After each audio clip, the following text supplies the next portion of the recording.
Welcome back everyone. Reflective mind में आप सभी का स्वागत है। इस सत्र में हम हिंदी भाषा शिक्षण शास्त्र के अति महत्वपूर्ण बहुविकल्पी प्रश्नों का विशद विश्लेषण और चर्चा करेंगे। यहाँ पे सबसे पहला सवाल, भाषा में आकलन का अर्थ है। भाषिक आकलन से हम क्या समझते हैं?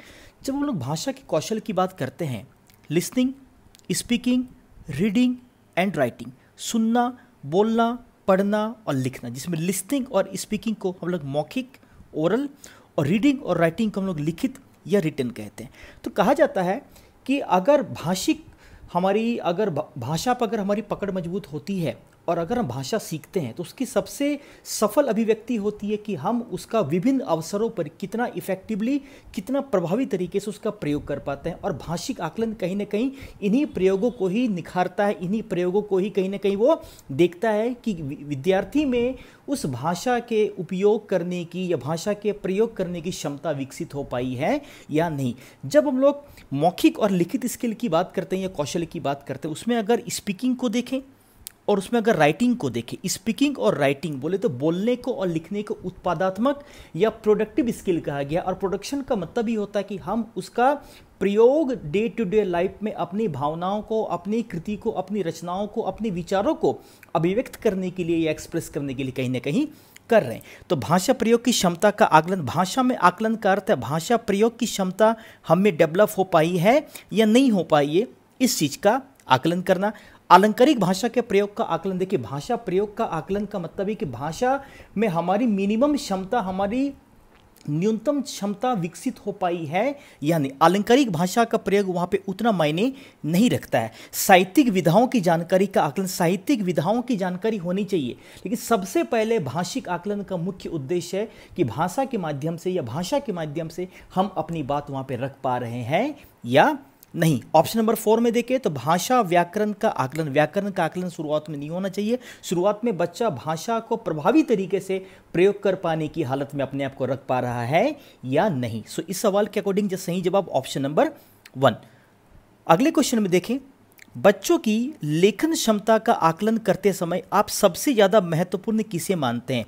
बच्चों की लेखन क्षमता का आकलन, शुद्ध वर्तनी, सबसे ज्यादा ध्यान हमारा इस पे होता है, होना नहीं चाहिए। विचार तत्व का मतलब होता है कि बच्चा अगर शुद्ध वर्तनी का प्रयोग ना करते हुए भी, सुंदर लेखन बच्चे का बहुत अच्छा नहीं है, व्याकरणिक ज्ञान भी बच्चे के पास उतने बेहतर क्वालिटी का अगर नहीं भी है, फिर भी इन सभी के एब्सेंस के बावजूद भी अगर बच्चा अपने भाषिक प्रयोग के माध्यम से मौलिकता को सामने रख रहा, अपनी बातों को सामने रख रहा है, या जिन चीज़ों को वो बताना चाह रहा है या बताना चाह रही है उन चीज़ों को वो अगर बता पा रहा है, तो ये भाषिक आकलन का या भाषिक क्षमता का सबसे बड़ा प्रमाण है। तो यहाँ पे आंसर क्या होना चाहिए? विचार तत्व, ऑप्शन नंबर 2। अगले क्वेश्चन में देखिए जो बहुत ही बेहतरीन सवाल है, अब इस पर ध्यान देंगे। बच्चे अपनी जन्मजात भाषा अर्जन क्षमता के सहारे परिवेश में मौजूद भाषा अर्जित करते हैं। ये चॉम्स्की का, जिनको आधुनिक भाषा विज्ञान का जनक कहा जाता है, और वो कहते हैं कि बच्चा भाषा अर्जन क्षमता के साथ ही पैदा होता है। बच्चों में भाषा को अर्जन करने की क्षमता उनके पास जन्मजात होती है। तो इसके अकॉर्डिंग सबसे कम महत्वपूर्ण विकल्प कौन सा होगा? अगर बच्चे के पास भाषिक अर्जन क्षमता जन्मजात है तो बच्चे को एक समृद्ध भाषिक परिवेश दिए जाने की जरूरत है।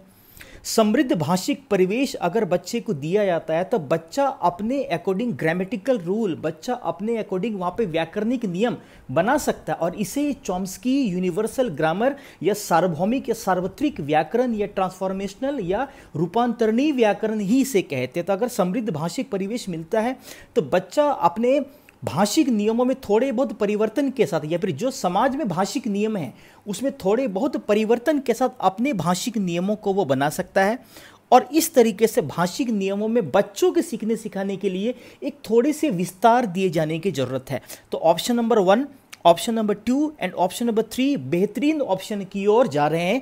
लेकिन बच्चा जब भाषा अर्जन करने की क्षमता उसके पास जन्मजात है, बच्चा खुद का भाषिक व्याकरण अपना बना सकता है, तो उसे किसी के भी अनुकरण करने की जरूरत वहां पे नहीं है। तो भाषिक अनुकरण करना यहाँ पे भाषा अर्जन क्षमता के रहते हुए यहाँ पे नहीं होना चाहिए। यहाँ पे अगले सवाल में, प्राथमिक स्तर पर भाषा कौशलों का विकास क्या है? प्राथमिक स्तर पर हमेशा याद रखिएगा कि भाषिक कौशल हमें भाषिक अभिव्यक्ति का एक सशक्त रूप देते हैं, हमें भाषिक अभिव्यक्ति में निपुण बनाते हैं। तो इस पॉइंट ऑफ व्यू से कभी भी वो साध्य नहीं है, हमेशा वो साधन है। भाषा हमेशा एक साधन की तरह व्यवहार किए जाने की ज़रूरत है, उसे साध्य की तरह देखे जाने की ज़रूरत नहीं। संभव नहीं है, संभव है, कठिन नहीं है, सरल है, अगर उसे बच्चे के तरीके से विकसित किया जाए और बच्चे को उस भाषा के तरीके से, अपने ही तरीके से उसे आगे बढ़ने का या वहाँ पे उसे ग्रो करने का पर्याप्त मौका दिया जाए। अगले सवाल में देखें, प्राथमिक स्तर पर बच्चों की मौखिक अभिव्यक्ति का विकास करने की दृष्टि से सबसे ज़्यादा महत्वपूर्ण गतिविधि क्या है? बच्चों को ज्यों का त्यों दोहराना। अगर बच्चा ज्यों का त्यों दोहराएगा तो बोली हुई चीज़ों को ही दोबारा दोहराने से, रिपीट करने से उसमें किसी प्रकार की स्किल, एक स्पीकिंग स्किल डेवलप हो सकती है। लेकिन अगर बच्चा उसे अपनी भाषा में कहता है, अपने तरीके से कहता है, तो वहाँ पे उसके विचार को जान पाएंगे, उसकी क्षमता को जान पाएंगे और उसने उस भाषा को सुन के अपने अकॉर्डिंग कुछ उसमें नया चीज़ सृजित, कुछ नवीन चीज़ों का सृजन किया है या नहीं किया है। तो विकल्प नंबर 4 को देखें तो कहानी सुनकर उसे अपनी भाषा में कहना। अपनी भाषा में कहने से बच्चा उसमें कुछ चीज़ों को क्रिएट करेगा, उसमें अपने अकॉर्डिंग कुछ चीज़ों का विस्तार करेगा, कुछ चीज़ों को जोड़ेगा, कुछ नवीन चीज़ों की भी उसमें रचना कर सकता है। कहानी सुन के चित्र बनाना, अगर यहाँ पे कला का विकास होने के लिए अगर कहा जाता है तो कहानी सुन के अगर बच्चा वो चित्र बना पा रहा है तो यहाँ पे कलात्मक अभिव्यक्ति के विकास के लिए चित्र बनाना बहुत ही बेहतरीन गतिविधि हो सकती है। लेकिन मौखिक अभिव्यक्ति को प्रमोट करने के लिए सबसे बेहतर है कि बच्चा उसे अपनी भाषा में कह पा रहा है या नहीं। तो विकल्प नंबर 4। नेक्स्ट वन, पहली कक्षा में पढ़ने वाली रोशनी लिखते समय अपनी मातृभाषा के शब्दों का बहुत ज़्यादा प्रयोग करती है। भाषा शिक्षक के रूप में आप क्या करेंगे? मातृभाषा वाले शब्दों पे लाल घेरा लगा देंगे? बिल्कुल नहीं, हम लोग जनरली ये करते हैं। अगर इसके विकल्प नंबर 2 और विकल्प नंबर 3 को देखें तो 2 और 3 बहुत ही नज़दीकी ऑप्शन हैं। इन दोनों विकल्पों पे विशेष तरीके से विचार करिए। रोशनी को समझाएंगे ये गलत है। ऑप्शन नंबर 1, ऑप्शन नंबर 4 बिल्कुल भी नहीं होगा। मातृभाषा वाले शब्दों का हिंदी अनुवाद लिख देंगे, एक ये ऑप्शन हो सकता है। और मातृभाषा वाले शब्दों को स्वीकार करेंगे। देखिए, कहा जाता है कि अगर बच्चा अपनी मातृभाषा के शब्दों का अगर किसी दूसरी भाषा के सीखने में उसका व्यवहार कर रहा है तो दूसरी भाषा के शब्दों को भी अगर हम किसी और जगह यूज़ करते हैं तो वहाँ पे भी हमारा जो शब्दकोश है, हमारा जो भाषिक ज्ञान है, दूसरी भाषा को जोड़कर किसी दूसरी भाषा को सीखने का जो हमारा दृष्टिकोण है वो और प्रबल होता है, वो और ज़्यादा बड़ा होता है, वो और ज़्यादा व्यापक होता है। तो इस पॉइंट ऑफ व्यू से इस सवाल के अकॉर्डिंग सबसे बेहतर ऑप्शन मातृभाषा वाले शब्दों को स्वीकार करेंगे, ऑप्शन नंबर 3। नेक्स्ट वन, प्राथमिक स्तर पर बच्चों की सहज और स्वाभाविक मौखिक अभिव्यक्ति में सबसे कम महत्वपूर्ण क्या? ये भी बेहतरीन सवाल की कैटेगरी में है। प्राथमिक स्तर पर बच्चों को सहज और मौखिक अभिव्यक्ति में सबसे कम महत्वपूर्ण क्या है? बच्चों की मौखिक अभिव्यक्ति स्पष्ट हो, सबसे बड़ी बात उसमें मौलिक विचार हो, बच्चा जो अपने तरीके से कहना चाह रहा हो, अपनी रचना को अभिव्यक्त करना चाह रहा हो, और इन सभी चीज़ों में बच्चे का आत्मविश्वास होना चाहिए। हम बच्चे को बोलने के लिए, बच्चे को अभिव्यक्त करने के लिए प्रेरित करें, अभिप्रेरित करें, उसे आगे बढ़ने के लिए मौका दें उसे। लेकिन शुद्ध अशुद्ध के प्रसंग में या शुद्ध अशुद्ध के चक्कर में ज़्यादा नहीं पढ़ना है। बच्चे को अगर बच्चा थोड़ी बहुत अशुद्धता के साथ ही अगर वो स्पष्ट तरीके से, मौलिक तरीके से, आत्मविश्वास तरीके से अगर अपने विचारों को रखता है तो थोड़ी बहुत अशुद्धता वहाँ पे सीखने सिखाने की दृष्टि से स्वीकारी होनी चाहिए वहाँ पे। सो सबसे कम महत्वपूर्ण यहाँ पे शुद्ध उच्चारण ही होनी चाहिए, ऑप्शन नंबर 1। नेक्स्ट वन, प्राथमिक स्तर पर बच्चों का भाषा विकास सर्वाधिक रूप से किस चीज़ पर निर्भर करता है? अगर कहा जाता है कि किसी भी चीज़ को सिखाना है तो वो चीज़ें उसके समृद्ध परिवेश का हिस्सा होना चाहिए। कहा भी जाता है कि अगर बच्चे को भाषा सिखाना चाहते हैं या भाषिक अभिव्यक्ति में निपुण बनाना चाहते हैं या भाषिक अभिव्यक्ति का मौका देना चाहते हैं तो सबसे बड़ी बात उसे समृद्ध भाषिक परिवेश, उसे प्रिंट रिच एनवायरनमेंट, उसे एक ऐसा एनवायरनमेंट प्रदान करें जहाँ पे भाषा सीखने के लिए, उसे अर्जन करने के लिए पर्याप्त मौके उस बच्चे के लिए हो। वहाँ पे भाषा के कठोर आकलन पे नहीं होना चाहिए, आकलन कठोर नहीं होना चाहिए, यहाँ पे फ्लेक्सिबल होना चाहिए। भाषा की पाठ्य पुस्तक जरूरी है, लेकिन कहा जाता है कि बच्चे के आसपास का जो एक आसपास की जो एक व्यापक दुनिया है जहाँ पे पाठ्य पुस्तक से परे भी बच्चे बहुत अन्य चीज़ों से भी, चाहे वो चंपक हो, चाहे वो नंदन हो, चाहे वो बाल साहित्य हो, और भी कई अलग अलग प्रकार की चीज़ों से भी वो भाषा को सीख सकते हैं या उन्हें भाषिक माहौल उन्हें मिल सकता है वहाँ पे। समृद्ध भाषिक परिवेश पे विकल्प नंबर 3 पर अगर विचार करें तो समृद्ध भाषिक परिवेश ही बच्चों में भाषा विकास का सबसे महत्वपूर्ण आप घटक बोल सकते हैं, जिसके द्वारा बच्चे में भाषिक अभिव्यक्ति या भाषा के बारे में एक बेहतर समझ विकसित होने में मदद मिलती है। ये सवाल बहुत ही महत्वपूर्ण और बहुत ही अच्छे क्वालिटी का फ्रेम किया हुआ क्वेश्चन है, इस पर ध्यान देना है। प्राथमिक स्तर पर पाठ्य पुस्तकों में विषय वस्तु का फलक डैश हो जिसमें डैश के सरोकार झलकते हों। प्राथमिक स्तर पर पाठ्य पुस्तकों में विषय वस्तु का फलक कैसा होना चाहिए जो डैश के सरोकार को, विषय वस्तु विस्तृत हो, कॉम्प्रिहेंसिव हो और वो समाज के सरोकार को हमारे सामने रखता हो। विकल्प नंबर 1 देखें, बेहतरीन विकल्प दिख रहा है। उच्च नहीं होना चाहिए, समाज हो सकता है। उच्च नहीं होना चाहिए, विद्यालय इसी समाज का ही हिस्सा है। अगर आप ध्यान से देखेंगे तो विस्तृत होनी चाहिए, लेकिन अगर अभिभावक की बात करें तो वो अभिभावक भी हमारे उसी समाज का ही एक अभिन्न हिस्सा होते हैं। सो बेहतरीन ऑप्शन में ऑप्शन नंबर 1 विस्तृत होनी चाहिए और उसमें समाज के सरोकार झलकते हों।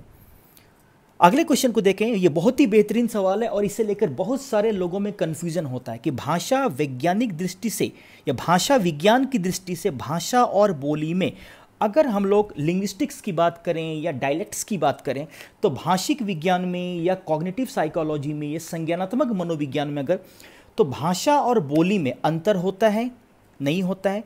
आंशिक संबंध होता है, नहीं होता है। आंशिक संबंध नहीं होता है और अंतर नहीं होता। भाषा और बोली में याद रखिएगा कोई भी अंतर नहीं होता है। बोली उसी भाषा का एक अभिन्न हिस्सा होता है। हम भाषा और बोली में जनरली फ़र्क करते हैं, लेकिन भाषा और बोली में कोई भी फ़र्क नहीं होता। ये याद रखिएगा, विकल्प नंबर 4। Next question, बहुभाषिकता। ये भी कुछ बेहतरीन सवाल की कैटेगरी का क्वेश्चन है। बहुभाषिकता हमारी डैश भी है और हमारी सभ्यता और डैश का अभिन्न अंग भी है। बहुभाषिकता हमारी चुनौती, मैंने प्रीवियस डिस्कशन में भी बताया था कि बहुभाषिकता को एक एसेट, उसे एक रिसोर्स, उसे एक संसाधन और उसे एक अवसर के रूप में देखे जाने की ज़रूरत है, चुनौती नहीं है। बहुभाषिकता हमारी पहचान भी है और हमारी सभ्यता और संस्कृति का एक अभिन्न अंग भी है। बहुभाषिकता हमारी पहचान भी है और हमारी सभ्यता और संस्कृति का अभिन्न अंग भी है। बहुभाषिकता कभी भी समस्या नहीं हो सकती है, कभी भी चुनौती नहीं हो सकती और कभी भी वो एक विडंबना नहीं होती है। संस्कृति है, पहचान है, संस्कृति है, लेकिन अगर इसके पहले विकल्प पे देखें, चुनौती नहीं होगी, समस्या नहीं होगी, विडंबना नहीं होगी। सो इस पॉइंट ऑफ व्यू से सबसे बेहतरीन ऑप्शन पे देखें तो ऑप्शन नंबर 2, बहुभाषिकता हमारी पहचान भी है और हमारी सभ्यता और संस्कृति का अभिन्न अंग भी है, विकल्प नंबर 2। अगले सवाल पे देखें, ये बहुत ही बेहतरीन सवाल है और ये सवाल सीधे सीधे लेव वाइगोत्स्की के सोशियो कल्चरल थ्योरी से। एक 3 साल के बच्चे से किसी भी ऐसे विषय पर अच्छी तरीके से बातचीत की जा सकती है जो उसके डैश दायरे में आता हो। ये सीधा सा सवाल अगर आप देखें वाइगोत्स्की के कंसेप्ट से और पियाजे के कंसेप्ट से भी कहीं ना कहीं जुड़ता है। एक 3 साल के बच्चे से किस ऐसे विषय पे बात करेंगे जो उस बच्चे के डैश दायरे में आता हो। यहाँ पे अगर सबसे करीबी ऑप्शन देखें, भौगोलिक होगा नहीं, विद्यालयी होगा नहीं। यहाँ पे सबसे करीबी यहाँ पे 2 दिख रहा है, एक है संज्ञानात्मक जिसे कहते हैं कॉग्निटिव और एक कहते हैं भावनात्मक जिसे हम लोग कहते हैं फीलिंग रिलेटेड। हालांकि फीलिंग इमोशन देखे तो इमोशन का एग्जैक्ट मतलब संवेग होता था, यहाँ पे संवेगात्मक ज़्यादा बेहतरीन ऑप्शन हो सकता था। यहाँ पे एक 3 साल के बच्चे से कहा भी जाता, अगर वाइगोत्स्की की बात करें तो वाइगोत्स्की बोलते हैं कि हमारा संज्ञान, हमारा चिंतन, हमारी सोचने समझने की क्षमता संदर्भ परक होती है और वो उसी संदर्भ में डेवलप होता है। हमारे आसपास में जिन भी चीज़ों की उपलब्धता होती है, जिन भी चीज़ों का एग्जिस्टेंस होता है, हमारा संज्ञान उसी संदर्भ में ही विकसित होता है। तो कहा जाता है कि अगर बच्चा उन चीज़ों के बारे में सोच पा रहा है जो उसके परिवेश में उपलब्ध है, अगर बच्चा उन चीज़ों के बारे में जान पा रहा है जो डे टू डे उसके लाइफ का बट जिनके प्रति वो अंतरक्रिया कर रहा है, चाहे वो सामाजिक अंतरक्रिया हो चाहे वो भौतिक अंतरक्रिया हो। यहाँ पे तो यहाँ पे देखें तो हम लोग जनरली क्या मानते हैं कि एक बच्चे से उस मैटर में बात करें जिस मैटर को वो अपने आसपास में देखता है, समझता है, अंतरक्रिया करता है, उसके खेलने का, उसके बातचीत का, उसके सामाजिक सांस्कृतिक अंतरक्रिया से जुड़कर उसके चिंतन को प्रभावित करता है। तो इस पॉइंट ऑफ व्यू से एक 3 साल के बच्चे से हम उसके भावनात्मक पक्ष पे भी बात कर सकते हैं और संज्ञानात्मक पक्ष पे भी बात कर सकते हैं, लेकिन सबसे सशक्त जो उसके चिंतन को प्रभावित करने वाला वो उसका कॉग्निशन या उसका संज्ञानात्मक पक्ष होता है। और यही एनसीएफ 2005 या भारतीय भाषाओं के शिक्षण के राष्ट्रीय फोकस ग्रुप के पोजीशन पेपर में ये स्पेशली लिखा हुआ है कि एक 3 साल के बच्चे से उसके संज्ञानात्मक दायरे में आने वाली चीजों पे ही बात किया जाए। और यहीं पे वाइगोत्स्की बोलते हैं कि हमारा संज्ञान हमारा संदर्भ परक होता है। संदर्भ परक का मतलब होता है कि जो भी परिवेशीय उपलब्धता है, जो भी परिवेशीय उपलब्ध चीजें हैं, उन्हीं के बारे में हमारा संज्ञान विकसित होता है। हम उन्हीं के बारे में जानते हैं, उन्हीं के बारे में जानना चाहते हैं और उन्हीं के प्रति हम सहज होने की कोशिश भी जनरली करते हैं। सो इस सवाल के अकॉर्डिंग सबसे बेहतरीन ऑप्शन नंबर 1 संज्ञानात्मक होना चाहिए। अगले सवाल में देखें, ये बहुत ही बेहतरीन सवाल है और इसमें बहुत सारे लोग गलतियां भी करते हैं। विश्व की सभी भाषाएं थोड़े से फेरबदल से ही एक ही लिपि में लिखी जा सकती है। यहाँ पे कई बार ये सवाल आता है, इसके सवाल को कुछ डिफरेंट तरीके से भी वो फ्रेम करके पूछते हैं या आता है या कई बार पढ़ने के लिए देखने मिलता है कि भाषा और लिपि में किस प्रकार का संबंध है। भाषा और लिपि में किस प्रकार का संबंध है? कहा भी जाता है कि भाषा और लिपि में कोई संबंध नहीं है। दुनिया की सभी भाषाएं थोड़े बहुत फेरबदल के साथ किसी भी लिपि में मोर और लेस लिखी जा सकती है। जब हम लोग व्हाट्सएप चैटिंग करते हैं, फेसबुक में चैटिंग करते हैं, कई बार देखिएगा हम लोग लिखते हैं इंग्लिश में, लेकिन कई बार हमारे जो ये होते हैं, आप बोल सकते हैं जो लिपि होती है, वो कई बार हम लोग हिंदी का यूज़ करते हैं, कई बार वहाँ पे हम लोग रोमन का यूज़ करते हैं। तो ये क्वेश्चन भी उसी क्वेश्चन से थोड़ा सा जुड़ा हुआ है कि विश्व की सभी भाषाएं थोड़े से फेरबदल के साथ एक ही लिपि में लिखी जा सकती है। आंशिक रूप से सत्य है, पूर्णतः सत्य नहीं है। यहाँ पे ऑप्शन होगा पूर्ण सत्य है कि भाषा और लिपि में किसी प्रकार का कोई भी संबंध नहीं होता है। एक सवाल ये भी था कि भाषा और लिपि में कैसा संबंध होता है? वैश्विक संबंध होता है, तार्किक संबंध होता है, पूर्ण संबंध होता है और कोई संबंध नहीं होता। यहाँ पे भी एनसीएफ 2005 कहता है कि भाषा और लिपि में कोई संबंध नहीं होता है। सभी भाषाएं थोड़े बहुत फेरबदल के साथ दुनिया की किसी भी लिपि में या किसी भी स्क्रिप्ट में लिखी जा सकती है। सो इस सवाल के अनुसार सभी भाषाएं थोड़े बहुत फेरबदल के साथ लिखी जा सकती है, पूर्णतः सत्य है। चलिए, इस डिस्कशन में इतनी ही बातें। आई होप इन सभी विचार विमर्श से हिंदी भाषा शिक्षण के इन महत्वपूर्ण सवालों के बारे में आपकी एक व्यापक समझ बन पाई होगी। अगले वीडियो में कुछ और बेहतरीन सवालों के साथ दोबारा आएंगे। तब तक रिफ्लेक्टिव माइंड के साथ आप बने रहिए। Happy learning.